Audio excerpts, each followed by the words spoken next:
Boa tarde a todas as pessoas que estão aqui conosco, mais uma vez no novo episódio da nossa série de lives técnicas para a produção orgânica de hortaliças.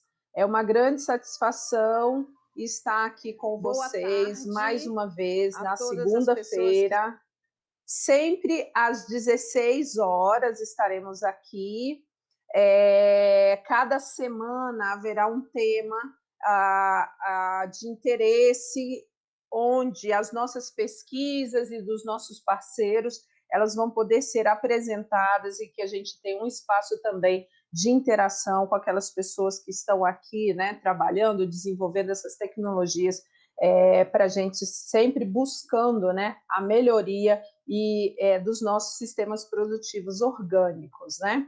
A nossa série de lives, ela sempre vem homenageando uma pessoa ou apresentando uma organização que é relevante para o tema de agricultura orgânica. E hoje nós homenageamos o professor José Antônio Lutzenberg, gaúcho, que em 1971 começa a sua atuação como ecologista. Ele é fundador da Associação Gaúcha de Proteção ao Ambiente Natural, a AGAPAN, né, junto com outros parceiros, considerada a primeira organização não governamental brasileira dedicada à ecologia e ao meio ambiente. Durante toda a década de 1970, ele atuou em diferentes frentes de enfrentamento a problemas ambientais, sendo o ano de 1976 um marco, com a publicação da obra Fim do Futuro, Manifesto Ecológico Brasileiro. Ele teve intensa participação na luta contra o uso dos agrotóxicos e contribuiu para a criação da primeira lei dos agrotóxicos do Rio Grande do Sul, em 1982, influenciando outros estados e até a criação da lei federal, que aconteceu em 1989. Portanto, né, nada mais justo do que homenagearmos hoje esse grande defensor dos produtos naturais, quando o tema que nós vamos tratar é manejo de pragas em cultivos orgânicos. Praga na agricultura já é um termo bastante forte, que chama muita atenção quando pensamos nos sistemas produtivos. Para os sistemas orgânicos, então, muitas vezes, para algumas pessoas, pensa que esse manejo parece algo impossível, né? Mesmo porque o próprio nome, o termo praga, ele é bastante questionável na produção orgânica, que tem como princípio equilíbrio ecológico e o entendimento de que todos os seres da natureza têm uma função ecológica no ambiente. Então, por que chamar de praga? Né? Será que porque eles causam aí muita dor de cabeça aos produtores, né? E aí eles ficam lá praguejando a sua existência? Quem sabe, né? Mas o importante é que hoje vamos debater com dois especialistas sobre as práticas, estratégias e tecnologias já desenvolvidas e que estão disponíveis para o uso imediato dos agricultores quando o tema é manejo de pragas e sistemas orgânicos. E para conversar conosco, nós temos aí a grata satisfação de ter a nossa colega Carmen Pires. Seja bem-vinda, Carmen, boa tarde. Obrigada por ter aceitado o nosso convite de estar aqui conosco, participando dessa live. Boa tarde, Mariane. Boa tarde, Miguel. Muito bacana. Carmen, ela é bióloga, formada na Universidade Federal de Viçosa, com doutorado em biologia. É pesquisadora da Embrapa Recursos Genéticos e Biotecnologia desde 1989. Tem ampla experiência na área de ecologia, com ênfase em ecologia de insetos, atuando principalmente nos temas de dinâmica de populações, interação planta-inseto, praga e inimigos naturais, controle biológico conservativo e polinização em agroecossistemas. E para juntar aí essa dupla dinâmica fantástica, né, a gente tem aqui também a grata satisfação de ter o nosso colega Miguel Micheref Filho. Boa tarde, Miguel, seja bem-vindo, obrigado por ter aceitado o nosso convite de estar aqui com esse pessoal debatendo a agricultura orgânica. Boa tarde a todos e a todas. Eu que agradeço esse espaço para a gente compartilhar um pouco do nosso conhecimento. Que Obrigado. ótimo, Miguel. Miguel, ele é agrônomo, doutor em entomologia pela Universidade Federal de Viçosa. Ele é pesquisador da Embrapa Hortaliças e tem experiência na área de entomologia agrícola, atuando principalmente nos temas de manejo integrado de pragas, controle biológico, comportamento de insetos, agroecologia e segurança biológica. Miguel é meu colega na Embrapa Hortaliças, né? Eu sou Mariane Vidal. Para aqueles que acompanham a nossa série de lives, seguramente já me viu aqui algumas vezes, seja moderando alguns temas, seja participando dos debates. Eu sou pesquisadora na Embrapa Hortaliças e trabalho com o tema de produção orgânica de hortaliças. Estarei aqui com vocês hoje para falar, né? O nosso tema de hoje é pragas em sistemas orgânicos de hortaliças. O que fazer? Esse tema, né, nos remete aos princípios dos sistemas orgânicos de produção, sempre de base muito diversificada. E essa diversificação, do ponto de vista ecológico, ela nos permite atingir um equilíbrio entre as relações que acontecem no ambiente, que são muito importantes para a regulação das pragas nas culturas, especialmente quando pensamos na transição dos sistemas produtivos, ou seja, quando a gente sai de um determinado sistema, onde a gente tem um manejo, seja ele convencional, né, ou com alto uso de insumos, né, de alta solubilidade e toxicidade, para sistemas mais diversificados, com uma base de sustentabilidade mais sólida. E é pensando nesse desafio de transição de sistemas produtivos que eu pergunto para o Miguel. Miguel, por que existem problemas fitossanitários durante os primeiros anos da tal transição de sistemas ou a transição agroecológica? Bom, isso aí ocorre porque o próprio sistema está em desequilíbrio, né? A gente está partindo de um sistema que muitas vezes é totalmente antropizado, ou seja, todos os mecanismos, todo o funcionamento dependem da ação ou interferência do homem, né? Ou seja, totalmente em desequilíbrio. E à medida que passa o tempo, né, aí sim, dependendo das práticas que a gente utilizar, os sistemas naturais vão assumindo, né, posição e seu controle.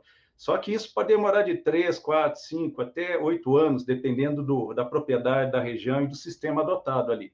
E aí é o período de transição. E é um período em que o produtor tem que lidar aí com uma série de problemas como surtos de pragas e também alta incidência de doença que vão levar a perdas. Então, esse é um período que ele vai ter que realmente trabalhar muito e tolerar perdas para que depois ele possa colher aí, ter o retorno, né, de todo o seu sistema, quando ele passar a ter um nível mais de maturidade e equilíbrio.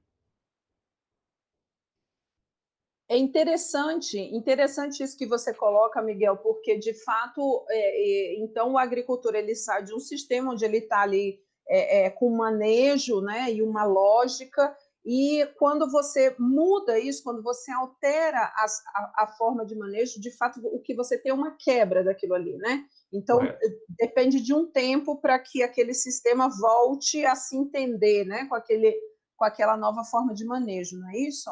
Sim, correto.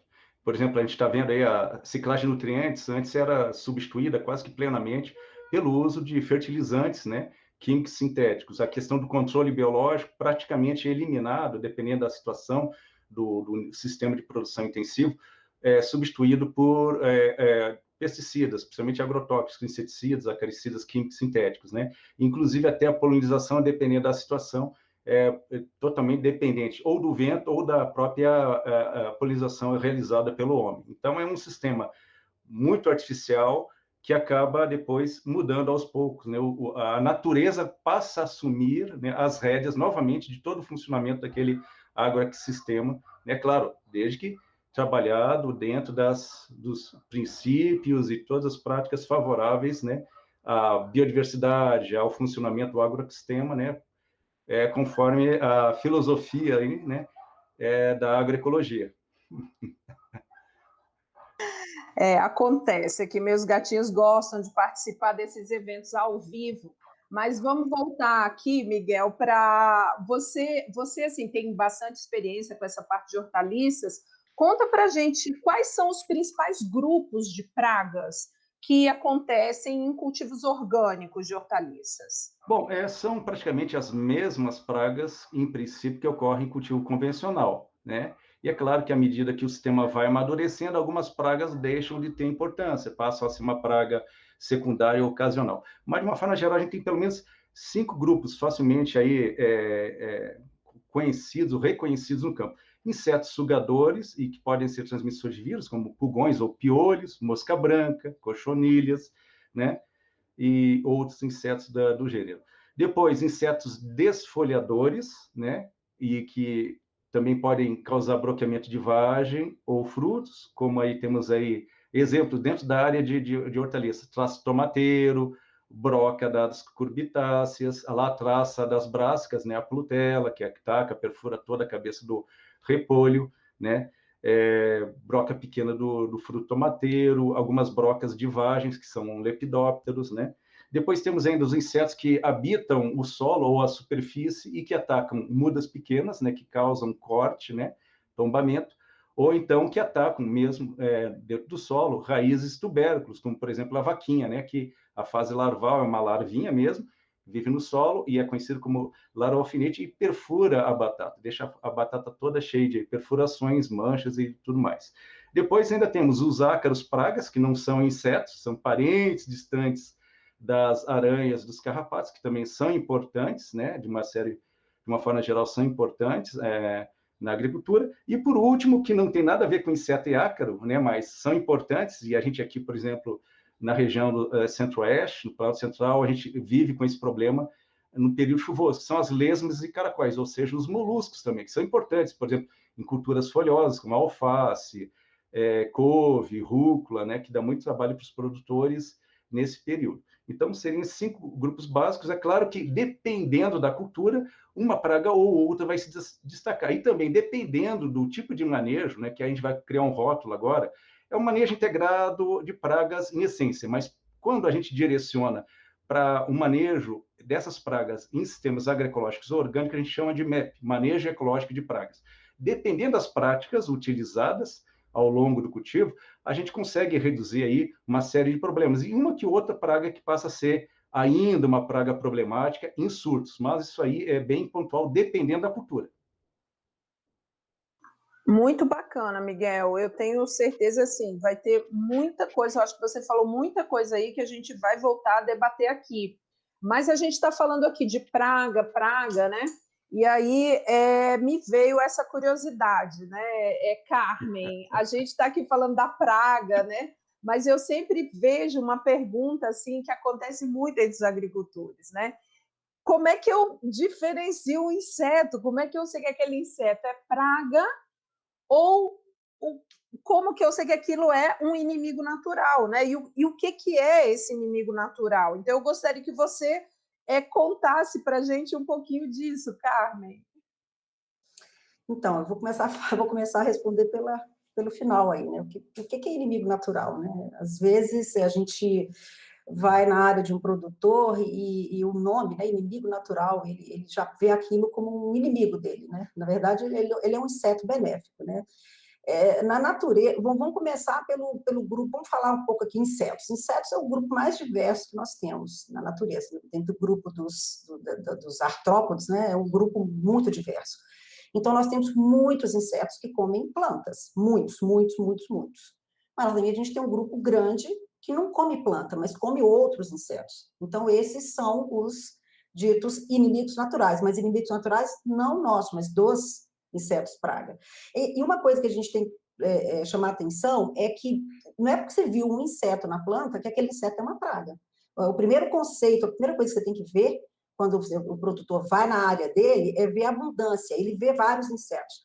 Agora, tem alguma espécie que está chamando a atenção dele, que está um pouco mais elevada, tá realmente, ele está vendo muitas mariposas voando, muitas larvas, muitos besouros, né? Então, normalmente, a primeira coisa que acende a luzinha está muito abundante? Bom, se está muito abundante, então ele tem que olhar para a planta. A planta está atacada, ela está com sinal de que foi raspada, comida, entortada, amarelada, ela tá com sintoma de que foi atacada. Bom, aí ele pode ter alguns grupos ali, ele fica em dúvida, né? E aí eu queria que você colocasse, eu só vou dar poucas dicas, porque tem publicações mostrando os grupos de inimigos naturais, né, os principais cultivos. Mas eu gostaria de chamar a atenção algumas coisinhas. Aqui nessa prancha, eu tenho aqui o percevejo, todo mundo sabe o percevejo. O percevejo é aquele Maria Fedida, é um percevejo, é isso? E só que tem uma diferença grande entre o percevejo que suga uma planta e o percevejo que preda outro inseto. Então, se vê aqui, esse é o aparelho bucal, isso é um estilete que esse percevejo, que é fitófago, usa para sugar a planta. Ele é fininho, bem fininho, ele é muito comprido, muito mais comprido do que o do predador. Aqui é a cara dele, né? Aqui ele está de lado, tá, gente? Está de ladinho, que tá os olhos, né? E aqui é o percevejo, que é predador.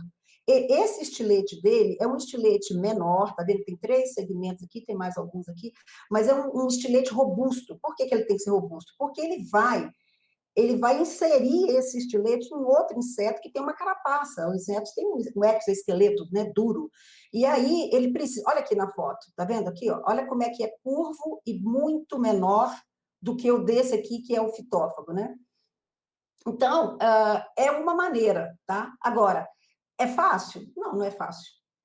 Por isso é que o produtor ele tem que estar no dia a dia na área dele. À medida que ele vai vendo, ele vai percebendo. E hoje nós temos boas publicações, tem muita coisa online aí já para ele olhar foto e comparar, né? Ainda bem, muita tecnologia. Passa a próxima aí também, tem um grupo que confunde bastante todo mundo.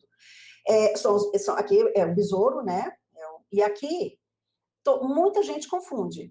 Esse aqui é um herbívoro, tá vendo? Todo manchadinho. Esse aqui é um besouro predador. E esse besouro aqui, ele é do grupo das joaninhas, mas todo mundo está acostumado com aquela joaninha redondinha, vermelhinha, cheia de pintinha, parecendo um fusquinha, né? Aquela é mais conhecida. E todo mundo sabe, até uma criança sabe, né? Muitas vezes, que a joaninha é o bichinho bonzinho. Por quê? Porque ela é predadora, essencialmente predadora. Esse grupo, né, de coleópteros, eles predam, são especialistas, eles comem muitos pulgões, né? O pior da couve, uma diversidade de pulgões, ovos, larvas, molinhas, bichos menorzinhos. Aí eu falo, mas como é que eu vou saber? Olha, aqui está a antena, normalmente os herbívoros, de um modo geral, têm as antenas maiores, e a joaninha tem uma anteninha menor, tá? Tem outras características, mas o melhor mesmo é o seguinte, na dúvida, olha a abundância desses insetos. Normalmente o predador não vai estar muito abundante, tá? E assim, antes de sair apavorado matando, dá uma olhadinha nas publicações. Passa a próxima, Mariana, rapidinho aí, para a gente ver uma outra confusão que acontece. Aqui é uma joaninha, ela é muito pequenininha. As joaninhas, gente, a joaninha é um grupo muito diverso. A gente conhece só aquela vermelhinha, mas são muitas joaninhas. Essa é uma joaninha muito pequenininha, meio amarronzadinha, ela é bem marronzinha assim, né? E aqui é a fase jovem dela, tá? Como um inseto que tem um ciclo completo, o que é que ela tem? Ela tem ovo, depois ela vira uma larva, e depois ela vira uma pupa, e depois ela vira um adulto. E a larva da joaninha, a gente fala que é uma larva livre, ela anda muito e ela vai atrás, porque ela também é uma predadora voraz. Ela come muitos pulgões. E do lado de cá, eu tenho um adulto de uma cochonilha, que é uma praga. Então, é muito comum a gente confundir a larva de uma joaninha com uma cochonilha. A larva de joaninha, ela anda muito, ela é móvel, ela não é excesso. E a cochonilha fica mais quietinha. A último slide aí. E aqui eu queria mostrar o seguinte, essa é a joaninha que a gente está falando, aquela joaninha vermelhinha, redondinha, e olha a larva dela. Quem que vai falar que essa larva feinha, né, vai ser uma larva da joaninha? As pessoas olham para essa larva e acham que é um inseto praga, mas ela está aqui, se vocês repararem aqui, ela está predando exatamente um pulgão, ela está comendo, ela mastiga. Os coleópteros, como as joaninhas, eles são predadores mastigadores, diferente daquele grupo que eu mostrei dos percevejos, que são sugadores. E essa aqui é a larva daquela joaninha que eu mostrei lá, que a gente confunde ela também com o grupo das diabróticas, né? Olha para você ver, também está aqui mastigando um pulgão, né? Essa foto, ela está bem boa, porque ela está bem na nervura de uma folha, para vocês verem que é pequenininha, tá? Ela é pequena. Mas uma larva dessa aqui, gente, ela pode consumir, durante o ciclo de vida dela, que ela passa aí pelas fases, de repente, até 100 pulgões por dia. É muita coisa, né? Deixa eu ver se tem mais alguma última. Não, acho que só essas, né? Acho que eu passei 4, não foi? Então, mostrando, eu estou dizendo o seguinte, não tem uma maneira, assim, básica, mas, assim, principalmente essa questão da abundância, de você ver essa questão do dano, se tem dano, e você saber o seguinte, uma minoria dos insetos que estão na sua cultura vão se tornar praga, tá? Então, tem muito inseto, inclusive herbívoro, que não vai se tornar praga, que a planta consegue conviver tranquilamente com ela. Mas a gente vai voltar a falar nisso, eu sei que o Miguel vai falar sobre essa questão do equilíbrio, né? De como é que a gente consegue chegar no equilíbrio, mas é isso. Não sei se eu respondi a sua pergunta. Caramba, Carmen, que curioso, né? Quando a gente olha, quando você apresenta essas coisas, porque de fato a primeira reação que a gente tem é: viu um inseto, sai correndo, mata, não quero nem saber. Mas como você coloca que é importante a relação, de fato, com o dano, né? A abundância e o dano, né? Não é ver um inseto e, primeiramente, achar que aquele inseto é uma praga, né? E a gente está disponibilizando também, Carmen, no chat, para as pessoas que estão assistindo aí com a gente, alguns links de guias de identificação de pragas e inimigos naturais que são de download gratuito, tá, pessoal? Então, nós vamos colocar aí no chat para vocês alguns guias de identificação, porque, de fato, vocês viram aí, né? Não é uma coisa muito fácil. Eu, que não sou dessa área, eu sempre tenho as minhas dificuldades, né? E aí, Carmen, você falando essa questão, né? Eu acho que você explica muito bem para a gente a questão do inimigo, né? Que, na verdade, ele não é um inimigo nosso, ele é um inimigo da praga, né? Ele é benéfico, né? Um inseto benéfico. Quais os principais grupos de inimigos naturais que você poderia citar para a gente? E como é um pouco assim, como que eles atuam, como funciona isso? Eu já estava aqui um pouco agoniada, porque eu fiquei focada nos predadores, né? E eu acho que o Miguel também estava se coçando, e assim, eu deixei de falar que os insetos, como seres vivos, são atacados por doença também, né? Então, eles são atacados por micro-organismos, né? Bactérias, fungos e vírus, que causam doenças, e são atacados também por parasitoides, que são parasitas desses insetos. Então, você falou comigo sobre esses, são outros grupos, eu falei de predadores, são as joaninhas, os fitófilos, etc. E quando a gente vai para o grupo de patógenos, são doenças, basicamente, vírus e bactérias têm uma ação no trato digestivo do inseto. O inseto come esse micro-organismo, ou que foi pulverizado na folha, ou, né, em alguma coisa que ele vai comer, e essa bactéria, esse vírus causam algumas lises, né? Eu falo que é como se fosse uma dor de barriga no inseto. Ele tem uma interação no trato digestivo, no intestino, e rompe, e esse inseto, então, morde uma infecção, no caso de vírus e bactéria. No caso de fungos, eles são atacados por micoses, né? Vamos colocar assim, né? O esporo é aplicado, ele entra em contato com o esporo que foi aplicado em cima da planta, esse esporo penetra a cutícula do inseto, se desenvolve numa fase dentro do inseto, e depois ele dá aquela esporulada, e quando você vê um inseto atacado por fungo, que está quase que mumificado, como ele está mofado, né? Ou ele está todo branquinho, ou todo verdinho, é um fungo que ataca inseto. O interessante de bactérias, vírus e fungos, que eles são muito específicos para insetos, né? E a gente tem um grupo também que são os parasitoides. Por que parasitoide não é parasita? Bom, o parasitoide, no caso dos insetos, quando o adulto desse parasitoide coloca os ovos ou dentro do inseto, ou em cima do inseto, e a fase jovem desse parasitoide, que é um outro inseto, vai se desenvolver dentro desse nosso inseto praga, à medida que ele fica ali, vai desenvolvendo, e depois ele vai matar o inseto, porque para sair o adulto, ele tem que romper a cutícula desse inseto para sair o adulto, né? Esse é o caso das vespinhas, que eu acho que muita gente que já trabalha com controle biológico e orgânico já sabe, né? Tricograma é uma microvespinha que é parasitoide de ovos de mariposas, que hoje nós já temos, inclusive, biofábricas aí produzindo tricograma. Você me perguntou qual é o modo de ação. Eu acho que eu já expliquei, né? Sim, está ótimo. Está ótimo. E isso que você coloca, né, por causa dessa questão do equilíbrio, da praga, do predador, do inimigo natural. Carmen, aproveita e já conta para a gente, né, explica. A gente escuta também falar muito sobre isso. Eu gostaria de ouvir de você, né? O que é o controle biológico de pragas? Dizendo seriam quais as formas que eu tenho para fazer o controle biológico de pragas. Porque, assim, o controle biológico, ele é um controle natural que existe nos ecossistemas. Isso existe, né? Nós temos as teias tróficas, todos os organismos têm interações e ele já existe. Então, o controle biológico, ele existe naturalmente na natureza. Agora, o que é o controle biológico do nosso lado?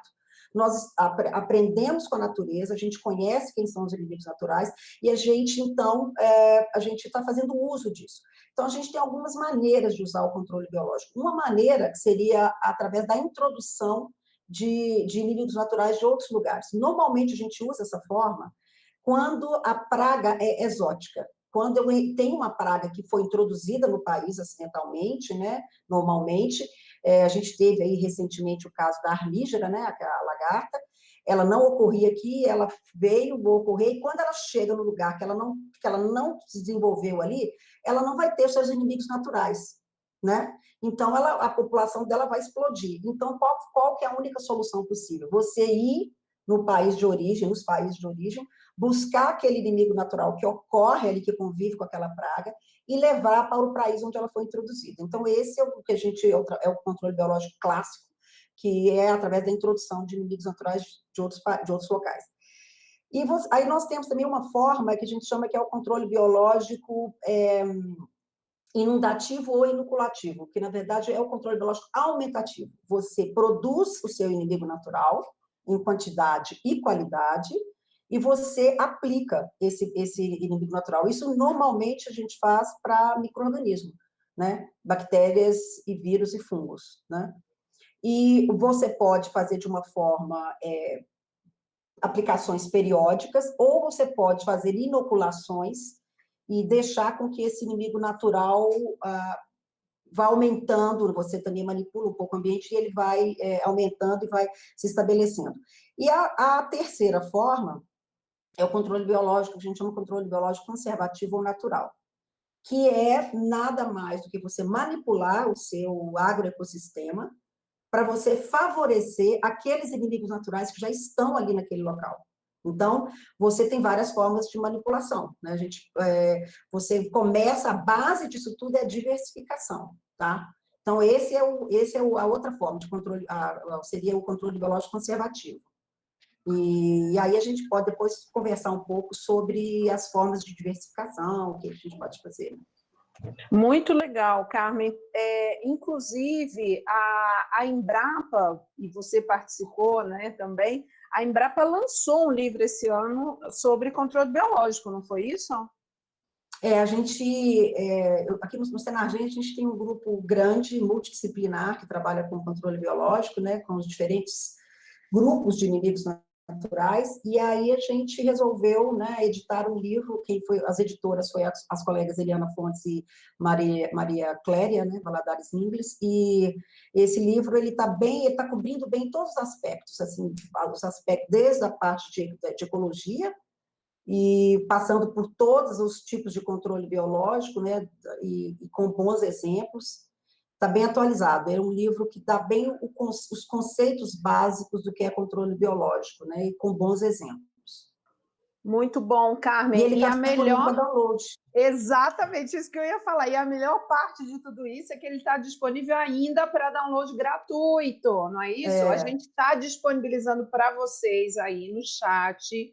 Fiquem atentos que a gente já vai mandar, direitinho o link, é só clicar e acessar o livro, que de fato está muito bom. Eu já olhei bastante aquele livro, aprendi um monte. Devia ter pegado, e tem muita coisa legal. Pois é. A gente eu tive a oportunidade de participar em uma live de um parceiro nosso também, né, do Instituto Brasil Orgânico, com a Eliana Fontes. E a Eliana, que é uma das editoras do livro, né, ela apresentou, ela falou um pouquinho desse e mostrou a capa dele para a gente. Então, eu já, como disse, estou fazendo aqui a propaganda, porque o livro está super bacana, e eu sei que você foi uma das autoras e tem muita experiência lá. E tem muitos parceiros externos. O grupo nosso puxou os capítulos, mas a gente tem convidados das diferentes universidades brasileiras, ele está cobrindo bem também, inclusive as pessoas que trabalham, né, com controle biológico. Muito legal, Carmen. Miguel, a Carmen estava falando para a gente um pouco dessa questão, né, das pragas e de controle biológico, e aí eu fico pensando um pouco nessa questão em relação às hortaliças, né, nessa aplicação.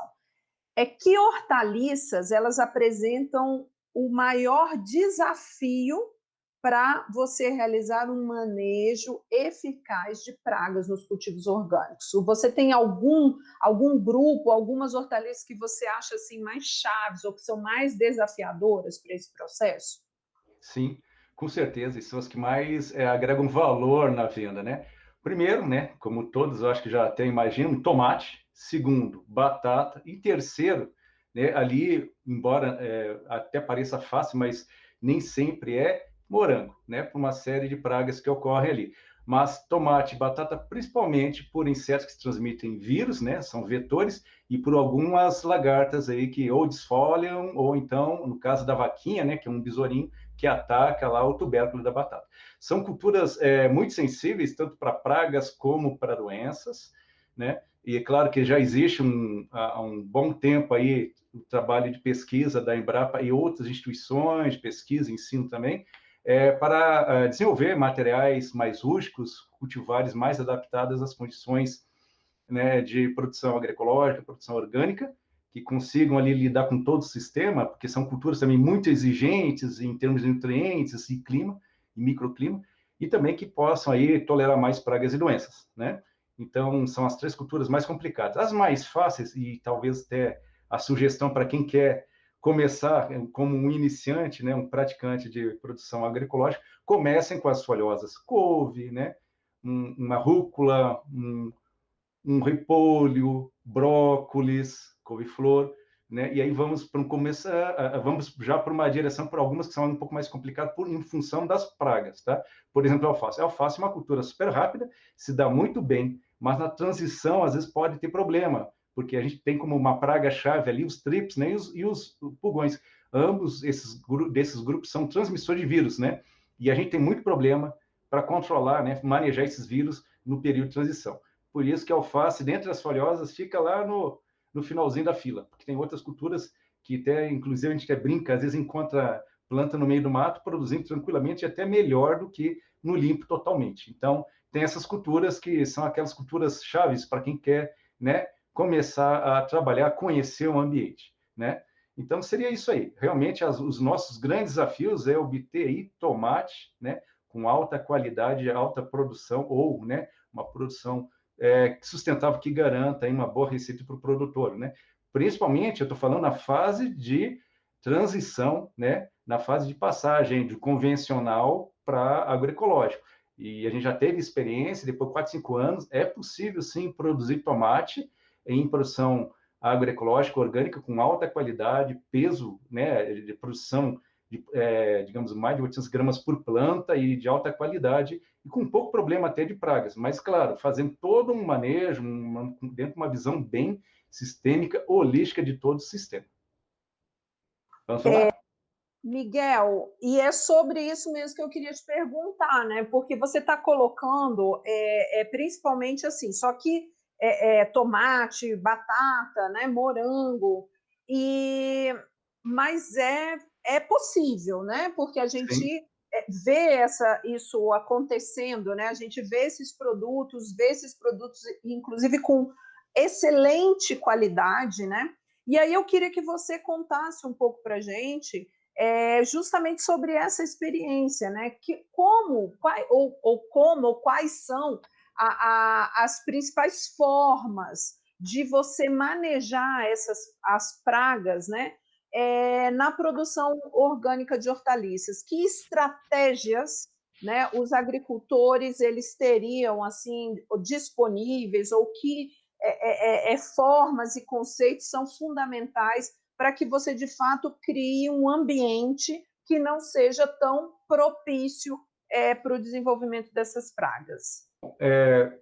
A gente tem pelo menos duas categorias de métodos de controle ou de manejo de pragas em agroecologia, né? Que seriam os métodos preventivos e os métodos complementares curativos. Os preventivos fazem parte do princípio, né, básico da agroecologia, que é a prevenção, prevenir, né, através de práticas, evitar ou prevenir a entrada de pragas e também criar condições desfavoráveis que ela consiga se estabelecer e depois causar perdas na produção. Aí, em termos de medidas de controle preventivo, todas elas devem ser pensadas, planejadas antes mesmo de realizar o cultivo, né, na safra anterior. E é um investimento de médio e longo prazo. Aí, quando a gente fala de controle preventivo, a gente pensa em manejo do ambiente de cultivo como um todo, que são várias práticas. Eu vou citar algumas, porque depende muito da cultura e é longa a lista. Por exemplo, trabalhar com culturas de entorno, manter digamos, vegetação nativa no entorno da lavoura, trabalhar com policultivo, que seriam cultivos de várias plantas ao mesmo tempo, ou então cultivo consorciado, né, tendo a sua cultura principal e uma secundária, né, digamos, dentro daquele aspecto de exploração comercial, né, dispostas de forma bem planejada dentro daquela lavoura. Temos ainda, por exemplo, uso de barreiras físicas no entorno da lavoura também, para evitar ou retardar a entrada de pragas de outras áreas para dentro daquele talhão, daquele cultivo. Temos ainda, por exemplo, cultivo, né, ou manutenção de determinados tipos de plantas que produzem pólen, flores nas bordas e até mesmo em faixas intercaladas entre canteiros ou linhas de cultivo, né, que a gente podia até mostrar aquela fotinho lá do manejo ecológico, né, do MAP, que aí já ajuda o pessoal a visualizar, né, aquilo ali é algo real, né, não é montagem, né, e então que a gente consegue fazer esse tipo de planejamento e uso planejado, né, da biodiversidade. A gente está aumentando a biodiversidade para, digamos, fortalecer, né, os serviços ecológicos, que aí são controle biológico, propriamente dito, porque a gente vê ali plantas com flores, né, néctar, isso atrai inimigos naturais para dentro da área, ou então aquele inimigo natural que a gente libera dentro da área para controlar uma praga específica, ele conseguindo essas fontes de alimento alternativo, eles se mantêm não só durante aquele cultivo, mas durante vários cultivos na safra, durante várias safras, dependendo do manejo. Depois, aí, é claro, um cultivo digamos, da cultura principal de uma forma, né, da melhor forma possível, dentro do aspecto fitotécnico, né, cuidando aí com a quantidade de água, nutrientes, né, a nutrição mais equilibrada em termos de fertilizantes e manejo, digamos assim, da nutrição de forma a liberação mais lenta dos nutrientes, compatível com a taxa de absorção da planta, né? E várias outras práticas, né, que também devem ser realizadas, inclusive, no final, ao final da colheita, da última colheita, o produtor deve fazer a remoção dos restos culturais, não queimar os restos culturais na área, né, porque isso tem um impacto direto sobre a microbiota, né, os micro-organismos benéficos. Então, remover as restos culturais, incorporar ao solo, né, deixar um período sem cultivo, se possível, em função do tamanho da sua propriedade, aquela área deixar assim um pouco por um período sem cultivo de 30 a 50 dias, que a gente chama pousio, ou até mesmo pode se considerar como vazio sanitário, e também fazer um planejamento de ocupação da propriedade de forma a fazer uma rotação de culturas, né? De modo que, por exemplo, hoje, nessa área que a gente está visualizando, aí tem tomate, que é a cultura principal, o resto aqui é milho, crotalária, para puxar um pouco da biodiversidade funcional. A gente também tem lá ao redor lá umas cercas vivas, né, barreiras físicas de capim, elefante ou cetárea, né. Então, depois que a gente faz esse cultivo nesse período, a gente só vai voltar com tomate daqui a 1 ano, 2. E nesse intervalo, a gente vai cultivar outras plantas que não sejam aparentadas, né, botanicamente, e que não tenham pragas e doenças em comum naquela área, justamente para não manter, né, não perpetuar pragas e doenças naquele local. Isso aí tudo, né, é aquele manejo do ambiente, né, de cultivo, em que a gente visa evitar a entrada ou ocorrência de pragas e também tornar esse ambiente desfavorável, né, para que quando elas entrem, elas não consigam se estabelecer ou se manter por muito tempo. E também, de forma indireta, favorecer o controle biológico natural ou aquele aplicado, ou seja, aquele que a gente libera no ambiente para controlar as pragas, né? E esse é o controle preventivo. Já o controle curativo, né, a gente trabalha todo esse planejamento de cultivo ou de propriedade visando tendo esse efeito de prevenção. Mas tem algumas pragas que, por influência de vizinhos, né, ou da região, como a gente chama de paisagem, elas ainda ocorrem em surtos. Por exemplo, traço do tomateiro, mosca branca, muitas vezes mosca branca vindo de revoada de soja, traço tomateiro vindo de outro cultivo um pouco mais próximo, convencional, de tomate, né? Então, elas ocorrem em surtos. E nessa hora, por si só, aquele efeito tampão que a gente cria, né, de prevenção não é suficiente. E elas podem ocasionar determinadas perdas no cultivo. E nessa hora, claro, a partir de um monitoramento, de visita, né, periódica na lavoura, a gente sabe como estão os níveis de infestação. E a partir disso a gente toma a decisão, controla ou não controla, porque a gente vai precisar aí de um método terapêutico ou então curativo. Que aí são várias formas, né? Por exemplo, usar controle biológico, tem várias formas de controle biológico que a gente pode utilizar, né? Primeiro, favorecendo o que já existe de inimigos naturais. Depois, se por alguma situação, eventualidade, a gente não tem uma ação efetiva de inimigos naturais, a gente vai entrar com inimigos naturais, né? Que a gente adquire de biofábricas. Por exemplo, para traço tomateiro, a gente tem algumas possibilidades.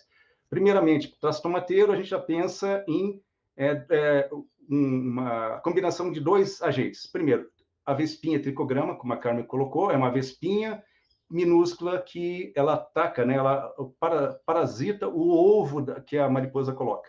Ou seja, ela consegue matar o ovo e não sai lagarta nenhuma. A gente consegue prevenir o dano muito antes, digamos, daquela fase da praga que causa dano, que seria a lagarta.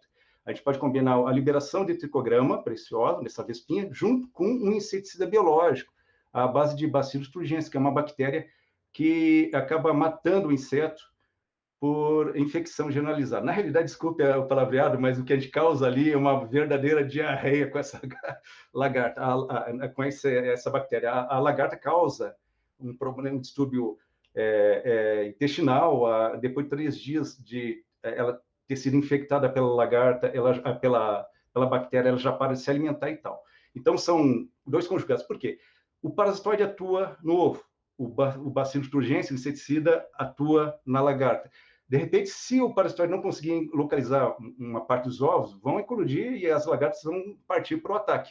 Enquanto isso, a hora que elas começarem a se alimentar da folha, né, elas acabam ingerindo o esporo, né, da bactéria e acabam morrendo. Então, um uso combinado.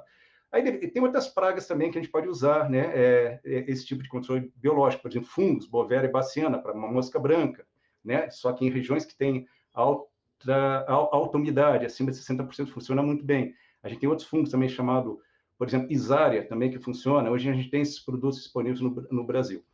E temos ainda, né, vírus, por exemplo, a Helicoverpa, né, Helicoverpa armígera, a gente já tem vírus próprio para ela, que só causa doença e mata essa lagarta. A gente também tem aquelas lagartinhas verdes, as falsas medideiras, conhecido como Chrysodeix cruz também, tem vírus específico para ela, né? Então, tem várias possibilidades. Então, eu já falei de parasitoides, né, inseticida biológico à base de fungo, bactéria e vírus. Por exemplo, se a gente tiver problema de trips, né? O trips é um inseto pequenininho, mais difícil de controlar. Ele é, inclusive, vetor de vírus. Mas, em sistema agroecológico, a gente pode manejar o ambiente ou até mesmo liberar, por exemplo, um predador, né, um percevejo predador conhecido como óreos, né? Ou então percevejo pirata, né? Quando se olha assim, parece que tem uma caveirinha nas costas dele. E ele é predador de ovos, de lagartas, de mosca branca, de ovos de mosca branca, de ninfas de mosca branca, e também adora trips, né? Ataca larva, adulto. Se ele tiver uma composição floral ao redor que forneça um pouco de pólen para ele, ele permanece na área e consegue controlar bem, né? Então, temos uma série de práticas que a gente pode utilizar. Em tomate, inclusive. Estou só agora fechando só um dos grandes desafios, que é o tomate, né?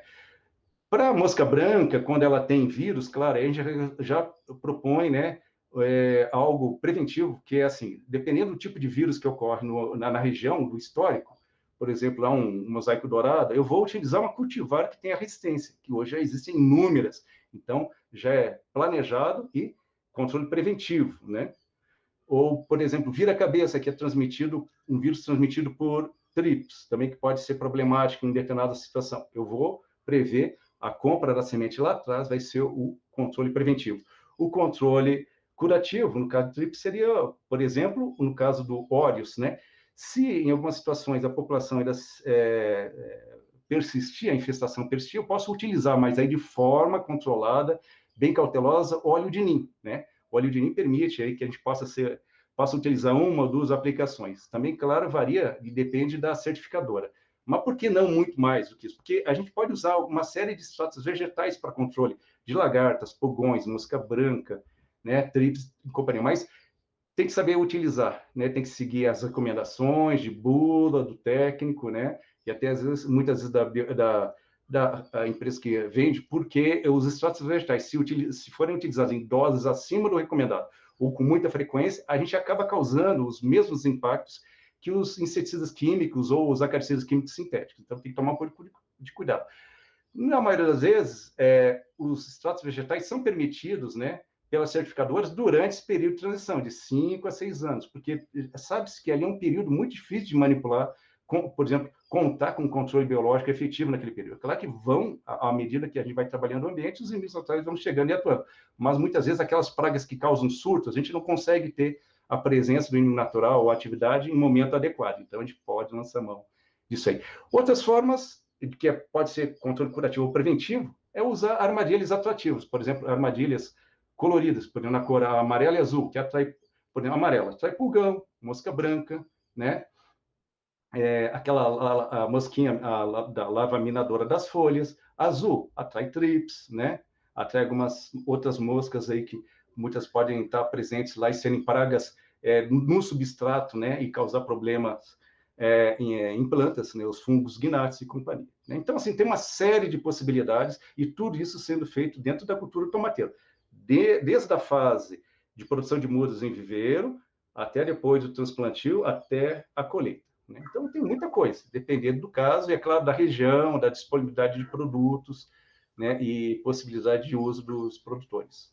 Miguel, de fato... diga. Não, é isso aí, né? Vamos partir porque é muita coisa, e o que me chama a atenção é que assim, os desafios, eles vão variar conforme a cultura, e o local também é muito importante, né? Porque essa foto que você mostra, ela é uma foto de um desenho para produzir um tipo de cultivo, né? Ali era uma foto que exemplificava o cultivo do tomateiro, mas nessa lógica de usar, né, a diversidade, etc., em benefício do sistema produtivo. E aí eu sei, né, que a Carmen e toda a sua equipe trabalha muito com essa questão desse desenho, desse manejo de paisagem, com relação, pensando nessa coisa da dinâmica desses insetos, né? E aí, Carmen, eu gostaria que você falasse um pouco para a gente como é que a gente favorece a ocorrência desses inimigos naturais de pragas na propriedade. O Miguel já adiantou um pouco, porque quando ele falou da questão da manutenção dos inimigos naturais, você tem que pensar que quais são as necessidades, né, desse inimigo natural na sua área. O que ele precisa? Os predadores, eles, além das presas, eles também eles também comem pólen, né? Podem comer um pouco de néctar, então você tem que ter plantas que oferecem esse tipo de recurso. As vespinhas parasitoides, algumas se alimentam na fase adulta, outras não, mas normalmente é néctar. E então você tem que ter plantas que produzem que fornecem esse tipo de recurso. E já nessa esteira você também já está privilegiando os seus polinizadores, né? Pensando aí no grupo mais diverso e mais importante, que são as abelhas, quando você tem plantas fornecedoras de pólen e néctar, você também está favorecendo as abelhas.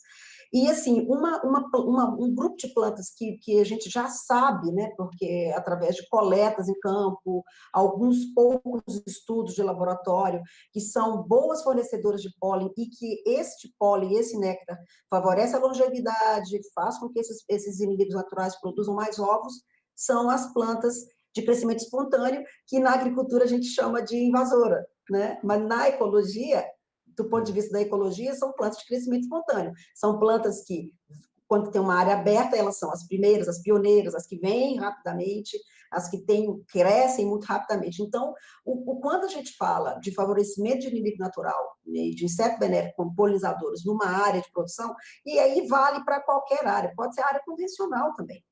É você diversificar, é o que o Miguel falou, você diversificar.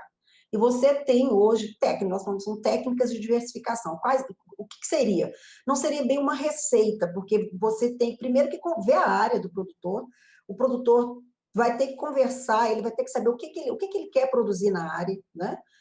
Qual que é a aptidão, né, da climática dessa área, o que ele pode plantar. Então, a primeira coisa que ele faz são as barreiras na divisa dele, da área dele de produção, ou com vizinhos, são áreas muito pequenas, ou na própria propriedade, né? Uma barreira. Depois ele vai ter também, ele pode ter barreiras entre talhões de produção, e o que Miguel falou, policultivo, né? Porque a função do policultivo, além de você ter plantas que podem atrair inimigo natural, ou favorecer inimigo natural, ou repelir, né? Você pode ter plantas que estão ali também, que são plantas de produção. Nós não temos, o mais interessante, gente, é que a gente tem um conhecimento empírico até grande. Assim, muitas dessas plantas que a gente fala, né? Olha, bidens, como é que é o nome comum de bidens, gente? Bidens pilosa, fala aí, Miguel, hã? Preto, Bidens pilosa e É picão. o picão, é o picão, várias dessas plantas, né, amarantos, todas são plantas que são riquíssimas em pólen e que os inimigos naturais adoram. E aí você tem que saber manejar essa planta, porque ela não pode também invadir a sua área de cultivo e não pode competir com a sua planta, né? E o interessante que eu estava falando é que a gente tem poucos trabalhos que mostram os mecanismos, como que essas plantas estão atuando. Tem muita coisa da experiência do produtor, da experiência do técnico que está em campo, né? Mas tem uma planta que é usada hoje em consórcio que nós já conhecemos, inclusive, os mecanismos, que é o coentro, né? Eu achei que o Miguel fosse falar um pouco desse exemplo que foi desenvolvido em parceria com a Embrapa, foi desenvolvido em parceria com a Embrapa Hortaliças, né? Que é justamente o coentro com o tomate, né? O coentro ele tem uma ação de confundimento, não é bem nem repelência, é uma ação de confundimento. Os voláteis confundem, né, a praga. E o mais interessante é que quando o produtor colhe o coentro, vende o coentro, ele pode deixar o coentro florir e ele vai usar essa planta florida, é riquíssima também em alimento para as joaninhas, para os inimigos naturais, pólen e néctar. Existem várias publicações hoje já, Mariane, que eu acho que a gente até colocou aí, nós já até mandamos essa lista para o pessoal colocar aí, que mostra muito bem que plantas são usadas, né, no consórcio, ou barreiras, né? É muito comum você ter barreiras formadas por capim, uma mistura de capim, banana. Você procura ter plantas com diferentes estratos. Um extrato mais herbáceo, um extrato mais intermediário, um extrato mais alto. Por exemplo, vou plantar uma faixa de eucalipto, ele tem um crescimento rápido, então ele forma uma barreira mais alta, mais no meio eu vou ter, sei lá, banana, mais embaixo eu vou ter outras plantas, né? Isso para formar as barreiras.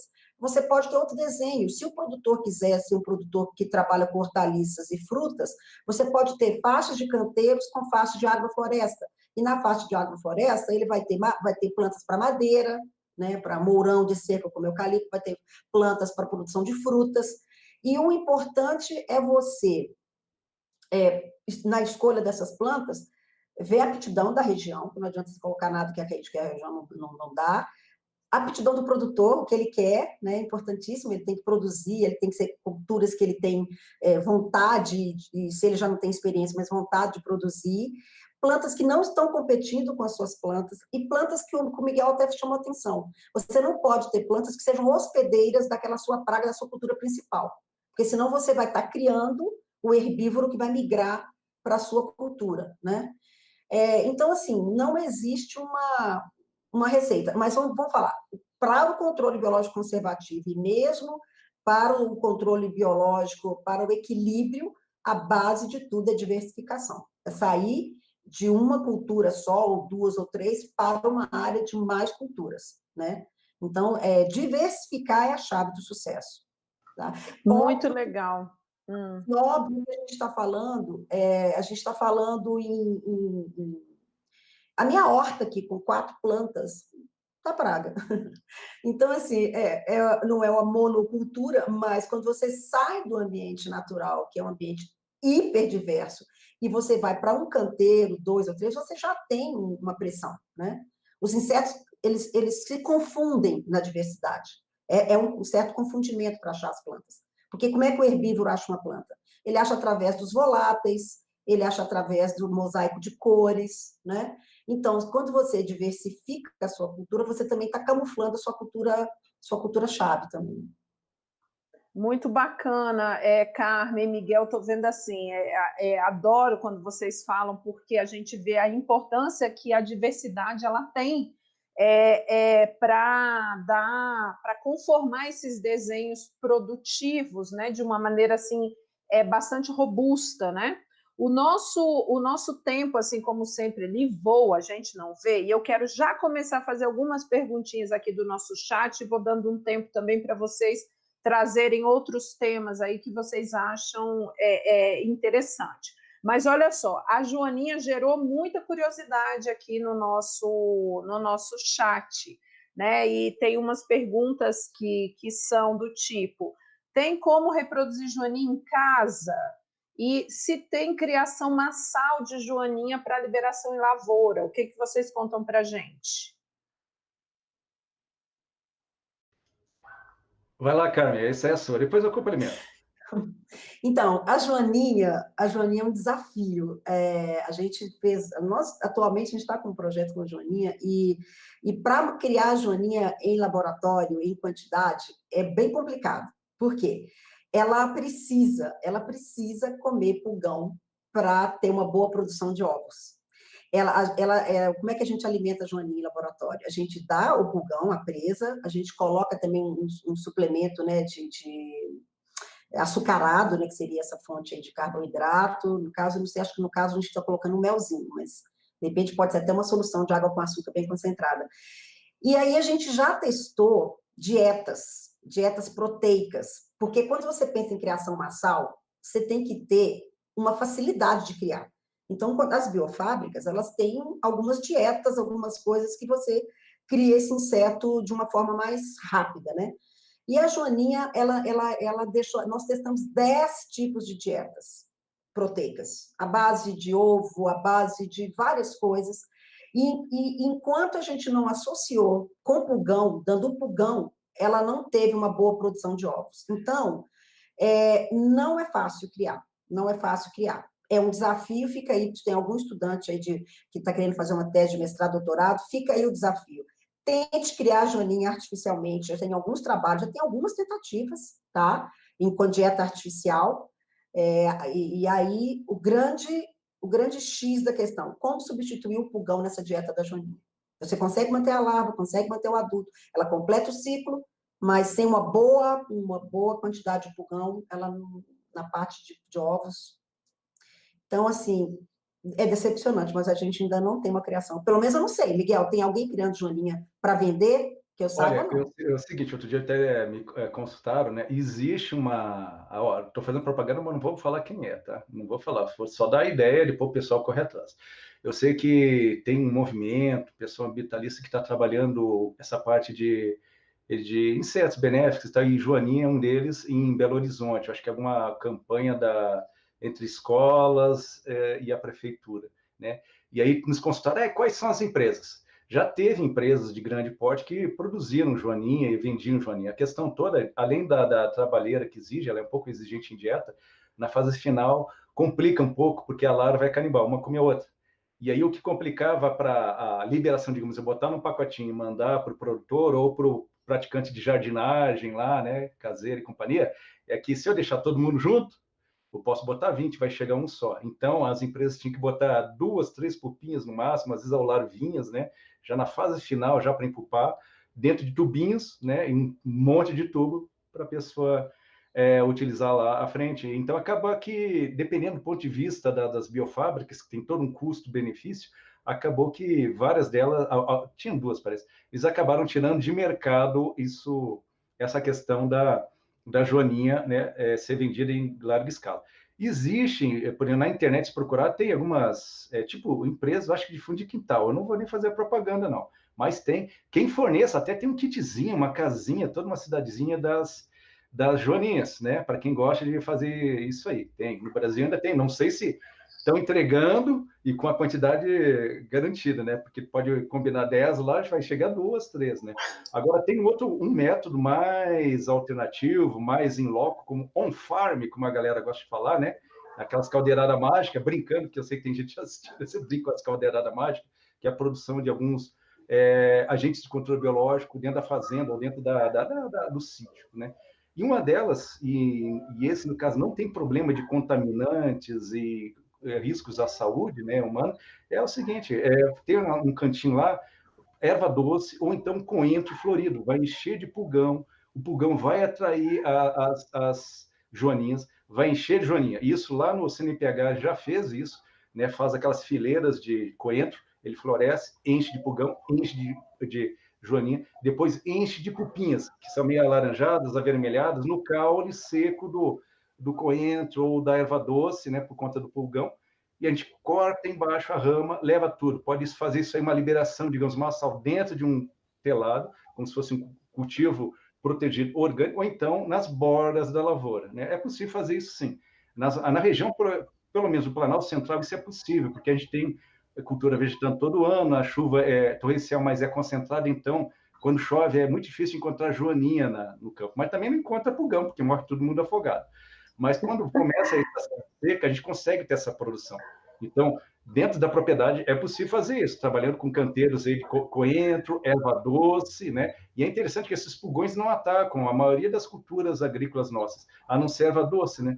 E o mesmo coentro, ele não chega a ser uma praga, mas ele atrai as joanitas. Então, é uma forma de trabalhar a produção de joanitas. Só que, assim, isso não dá para fazer em larga escala, não dá para botar dentro de um pacote e mandar para a pessoa lá do outro lado, né?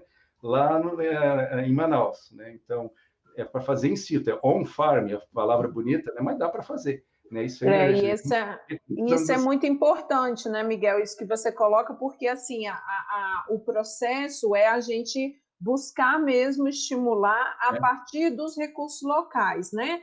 Porque eu vi, inclusive, em algum dos comentários aqui, as pessoas falando, e eu acho que vocês já falaram sobre isso, né? Da possibilidade, porque não é, nem sempre o coentro, por exemplo, vai bem numa região, igual colocar aqui um comentário que o coentro na região aqui da pessoa, ele não floresta, não dá uma coisa assim bacana, né? Então ele tem que buscar uma alternativa, não é isso? Funcho, erva doce, que é a região mais fria. Do sul de São Paulo para baixo, coentro não vai. E, incrível que pareça, a gente não consegue ter o mesmo efeito com salsa, que é uma parente muito próxima dele. Agora, o picão, né, o Bidens pilosa, o picão, ele também é bem atacado por pulgão, aqui sim. Em algumas áreas. E quando você tem ele com bastante pulgão, é uma fonte de muita joaninha. Muito legal. Muito bom, gente.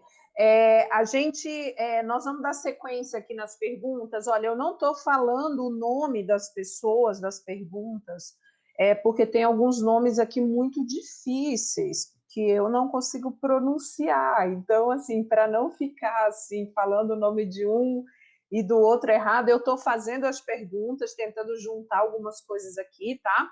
Tem uma pergunta aqui que pergunta assim, Miguel, eu acho que é para você, não sei. Como faz para controlar tripes que vêm de áreas vizinhas? Utilizar quebra-vento, plantio de outras espécies ajudaria? Bom, trips é polífago, né? Mas quebra-vento ajuda sim, porque ele não tem aquela habilidade tão boa de voo como, por exemplo, uma mariposa, né? Uma mariposa tipo lagarta militar, esporófilo de perda, né? Também não tem tanta mobilidade como uma mosca branca, que praticamente plana no ar, como se fosse uma asa delta quando tem vento muito forte. Então, o ideal seria algumas culturas que não produzem flores que possam estar associadas com ele, tá? A gente usa muito flor do mel, mas hoje a gente tem uma dúvida. Flor do mel é titônia, né? É um margaridão. Ele serve muito bem para para quebra-vento, mas ele pode alimentar algumas espécies e manter algumas espécies de trips, né, em grande população por conta do pólen. A gente pode utilizar, como eu falei, plantas mais neutras, né, de até, por exemplo, capim-elefante, cetárea, cana-de-açúcar, isso já dá um bom quebra-vento. Depois, a outra história é utilizar, aí no caso, pintar placas, né? Pintar placas de madeira ou algum outro tipo de material de a cor amarela e cor azul, e depois passar graxa ou óleo de motor. Ou então uma cola hoje que já tem, né? Cola entomológica. E colocar essas placas, né? No entorno, nas bordaduras do cultivo, de modo que quando o trips está vindo de fora, ele vai acabar sendo preso ali, né?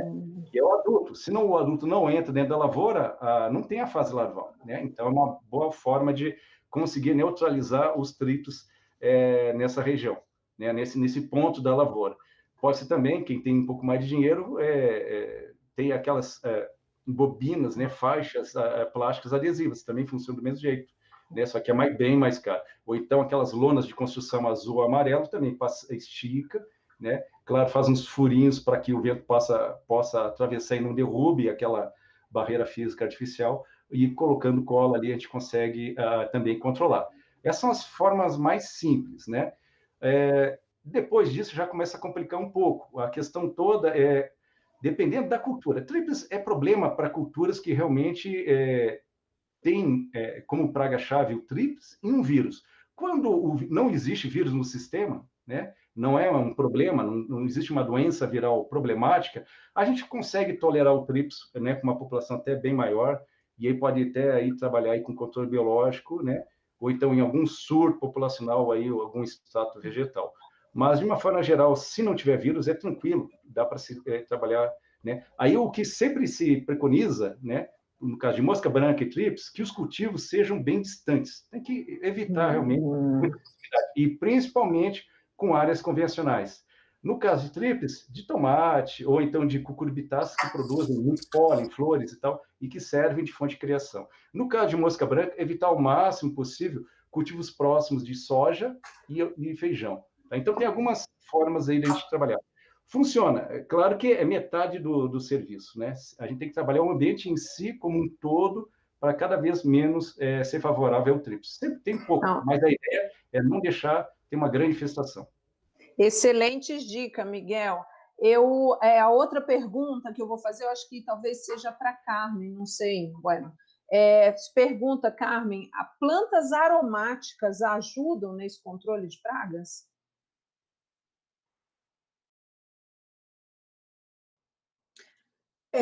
Tem. Acho que as plantas aromáticas, elas pode ter um efeito de repelência, um efeito de confundimento em relação às pragas, né? E também você pode ter plantas aromáticas que atraem os inimigos naturais, tá? Agora, o nosso conhecimento, vamos dizer assim, o nosso conhecimento dos mecanismos, né, ainda está bastante inicial aqui no Brasil. A gente tem um conhecimento empírico, né, os produtores que vão, experimentadores, né, que vão testando e vão vendo eficiência, mas a gente não sabe exatamente qual que é o mecanismo, né? Pode ser, isso que eu falei, pode ser através de um confundimento da praga não conseguir achar a planta, né, ou encontrar em pouco número, ou pode ser um atrativo para o inimigo natural, tá? Mas com certeza. Carmen, eu acho que essa aqui também é para você. E o inimigo natural de uma praga importada não poderia produzir um desequilíbrio na fauna brasileira? Então, olha só, o controle biológico clássico, né, porque a gente não estendi muito ali, porque a gente tem tempo meio curto, mas o controle biológico clássico, que é essa importação do inimigo natural, ele não é feito, ele não é uma coisa trivial, ele leva anos de estudos, anos. O primeiro passo, a primeira coisa que você vai fazer é o seguinte: eu não tenho ninguém aqui no país que eu possa usar, por exemplo, para essa praga, algum outro inimigo aqui que eu possa criar que eu possa usar. Essa é a primeira coisa. Se eu vou partir para importação, eu vou fazer uma busca lá no país de origem. E antes de trazer esse inimigo natural para o país onde eu quero liberar, eu tenho que fazer todo um trabalho anterior, em quarentena, para eu não importar doenças com esse inimigo natural, para eu saber qual que é a capacidade dele de predar outras pragas, tá? Mas existe, sim, existe o potencial de dano na fauna local, tanto que você tem que ter uma análise de risco. E é exatamente isso que a gente está sendo discutido atualmente pelo IBAMA. É um protocolo para análise de risco para a introdução de organismos exóticos. Você não faz uma introdução no país, isso não é só no Brasil, em qualquer lugar, de um organismo exótico sem uma análise de risco, tá? Não faz. E, normalmente, que instituições que fazem essas introduções? Normalmente são instituições, tem que ter uma participação de alguma instituição pública, uma universidade, um instituto de pesquisa, não é, opa, vou lá fora, vou comprar um pacote de joaninha que ocorre lá, eu fico lá na Califórnia, tem uma joaninha. Não é assim, não. E é super importante isso que você fala, né, Carmen, porque isso é uma questão de defesa, né, de defesa nacional, né, para isso a gente tem as fronteiras, para isso a gente tem as barreiras nas fronteiras, né, e a gente tem todo um sistema, inclusive de monitoramento e previsão, para que não aconteça igual aconteceu com a Helicoverpa, né? A gente tem um sistema de vigilância sanitária, a gente tem um sistema ligado ao Ministério da Agricultura, né? Nós temos em todas as secretarias o pessoal da área técnica que está completamente voltado para isso, né? E nós temos quarentenários, todo material para pesquisa, todo material de pesquisa, planta, né, que vai entrar para trabalhar, para ser trabalhado aqui, ele é todo quarentenado, inclusive para não entrar pragas exóticas, né? E nós temos um quarentenário na Embrapa, que fica na Embrapa Meio Ambiente, que é justamente para a introdução de inimigos naturais exóticos, né? Exatamente. Bom, uma outra pergunta aqui. A gente estava falando aqui de desenho, aí eu acho que gerou essa curiosidade. Se a gente colocar várias flores em volta da horta, é bom?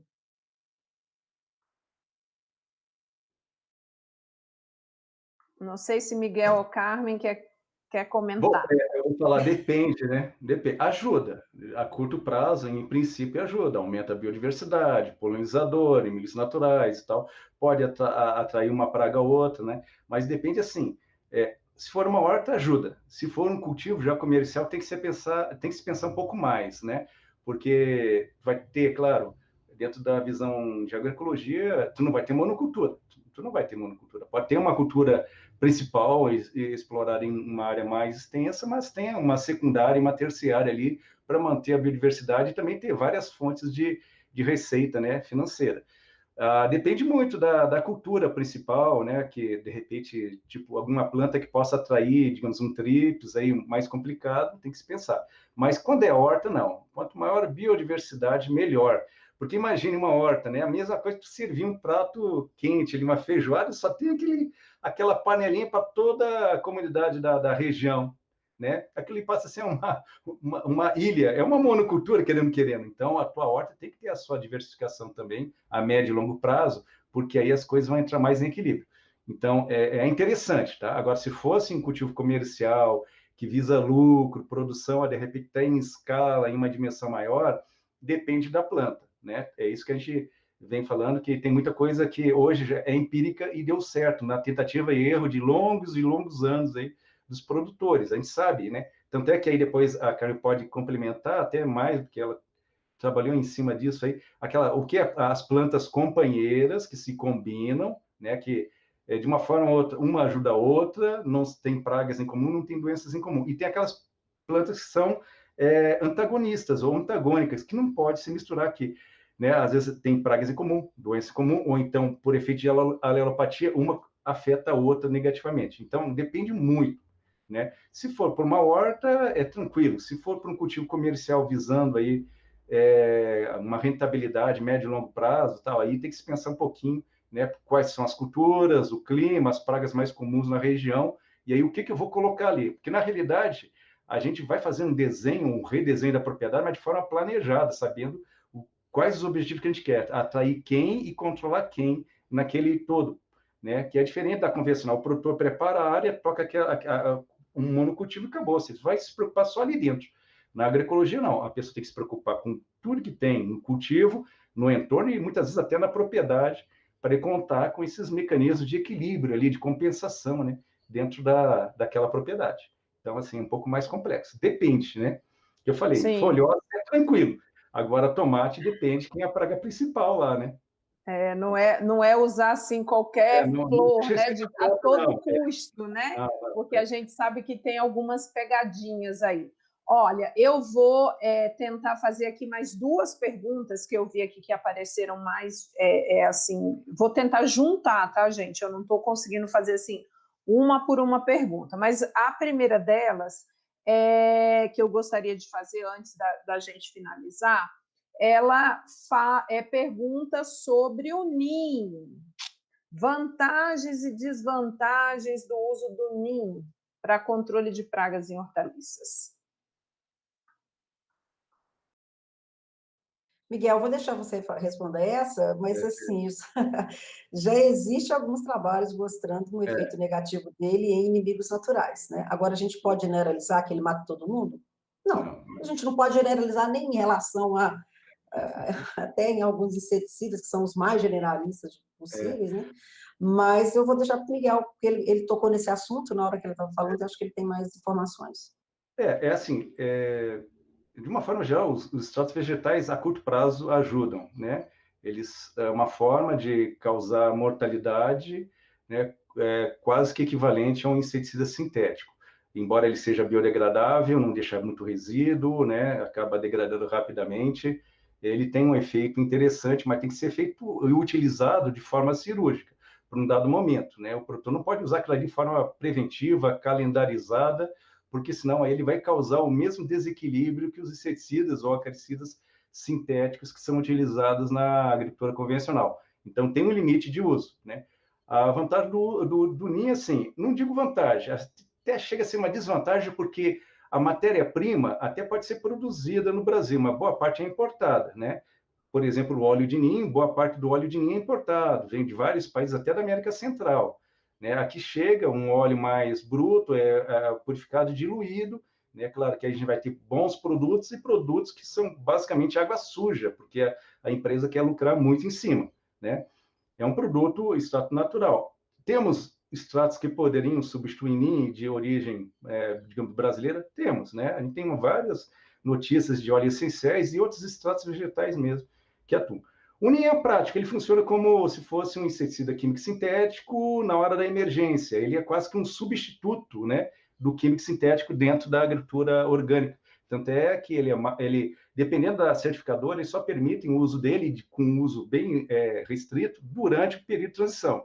Depois que o sistema passou por essa fase, está em equilíbrio, dificilmente o produtor, quer dizer, talvez seja a última opção que ele vai utilizar, tá? Então, o NIM mata praga, um grupo bem amplo.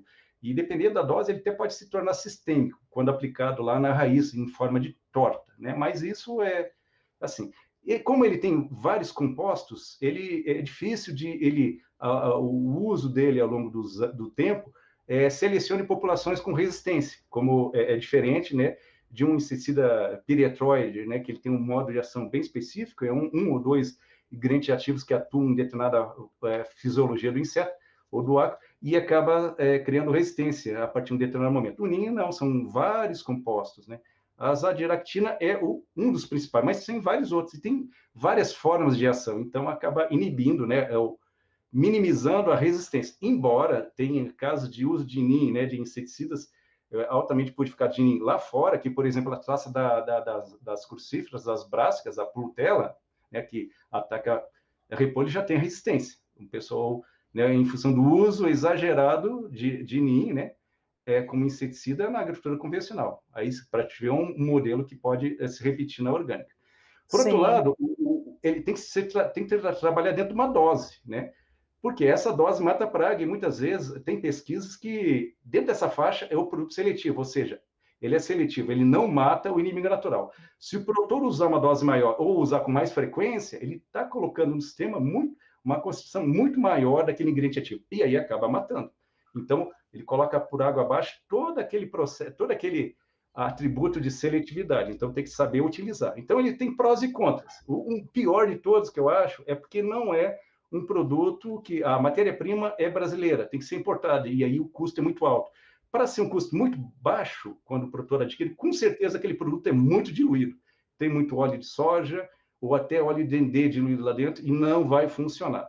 E outra coisa, para hortaliças, no máximo, 0,5% de óleo, a concentração do óleo não pode passar de 0,5% na calda que vai ser pulverizada. Caso contrário, vai causar fitointoxicação, né?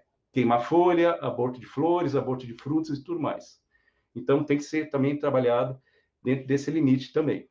Muito bom, Miguel. E eu fiz questão de fazer essa pergunta porque a gente, né, tem, inclusive, toda essa discussão acerca do NIM, né, na agricultura orgânica, da forma como ele chegou, resolvemos todos os problemas, e, na verdade, a gente viu que ele, né, que ele começou a criar outros problemas. Mas, assim, o nosso tempo aqui está esgotado, mas eu queria fazer uma última pergunta que está aqui no chat, e ela foi, assim, bastante recorrente. Já vou dizer para vocês que o pessoal aqui está pedindo outra. Eu quero outra live desse tema. E vocês não sabem, pessoal, esse povo aqui tem assunto que não esgota, não. A gente pode fazer pelo menos mais umas 10 só com eles. Mas eu quero fazer uma última pergunta para a gente poder finalizar, porque a gente falou muito assim, a gente está numa série uma série relacionada à questão da produção orgânica. A gente sabe que o sistema orgânico é um sistema, né? Ele envolve vários aspectos, sempre buscando as sinergias, as interações. E a pergunta que foi feita aqui no chat está relacionada à questão do balanço nutricional das plantas, né? Então, há uma relação da questão nutricional com a incidência de pragas, né? Eu tentei assim, buscar, porque tem várias perguntas sobre mais ou menos isso, né? A questão de adubação orgânica, em excesso de desequilíbrio solo, favorece a praga, a questão se eu usar tal cobertura de solo, resíduo orgânico, eu vou, né, gerar praga. Então, assim, só para tentar resumir a pergunta é essa, né? Como é que fica a questão do estado nutricional Primeiro com a começa ocorrência de praga? Por vez, né, para dar um espaço, né? A primeiro começa aí, Carmen, depois eu Carmen, complemento. conta para nós. Não, com certeza, pensando em todas as teorias ecológicas de interação inseto-planta aí, né, que é balanço carbono-nitrogênio, né, todas, você vai, se você não tem uma planta equilibrada do ponto de vista nutricional, você está favorecendo pragas, né? E uma praga que eu acho interessante em relação a esse desbalanço é o pulgão. O pulgão, quando a planta tem um déficit hídrico, quando ela sofre, né, quando ela não está irrigada do ponto, ela tem um desequilíbrio e pulgão vem mesmo. Isso aí é batata, né? Não é só uma questão né, tem uma questão do desequilíbrio da planta, depois tem a questão de quando a chuva vem, tem a questão mecânica, que lava também, né? Mas com certeza tem sim esse início, né? Então, a base de tudo é a questão do solo. É um solo sadio, não é? Bem equilibrado do ponto de vista de todos os componentes, e você vai ter uma planta sadia e principalmente, né, eu não sei, no caso também de mastigadores, mas no caso de sugadores, a gente sabe que tem muito isso sim, né, aminoácidos livres e esse balanço. Mas o Miguel tocou nisso, ele falou nisso, quando ele falou tanta coisa, mas ele falou sobre isso, quando ele estava falando da implantação do sistema, Legal. Mas com certeza. Miguel, quer fazer alguma complementação para a gente poder encerrar? Vou, mas você vai controlar meu tempo para não falar demais. E também, pô, vamos ser, né, equitativos aí, todo mundo com igualdade de tempo. Bom, realmente tem sim, né, aquela questão incrível que pareça, a teoria da trofobiose, pelo menos em parte, funciona, né?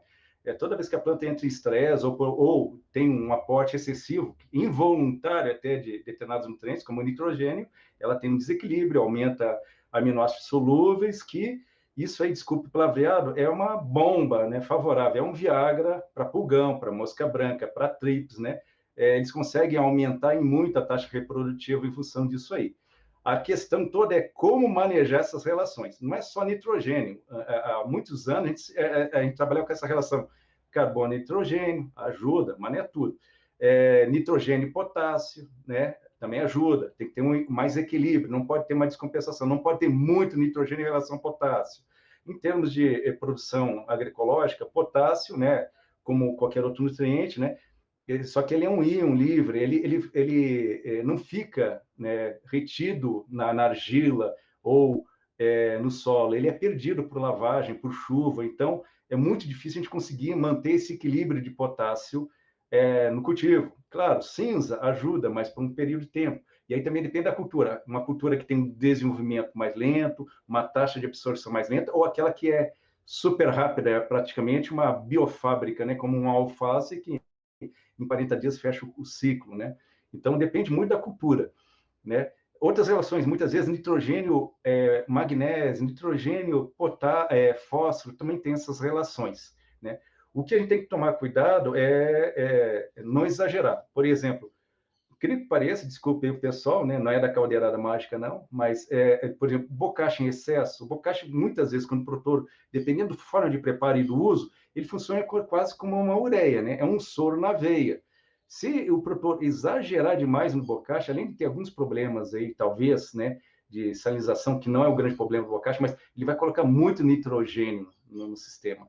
E a planta absorve pouco, vai sobrar muito, ela absorve por tabela e vai ter esse desequilíbrio, vai ter problema de pulgão, com certeza. Tanto é que, para saber se vai ter, se eu estou manejando adequadamente a minha cultura, se tiver pulgão, com certeza tem algum probleminha de manejo ali da nutrição. Eu estou errando na mão em alguma coisa, né?